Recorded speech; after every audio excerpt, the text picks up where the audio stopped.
Dari rantau ku pulang ke kampungku, ingin menemui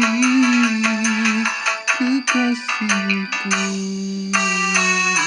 yang sekian lama aku tinggalkan pergi. Rasanya mataku tergores sendiri.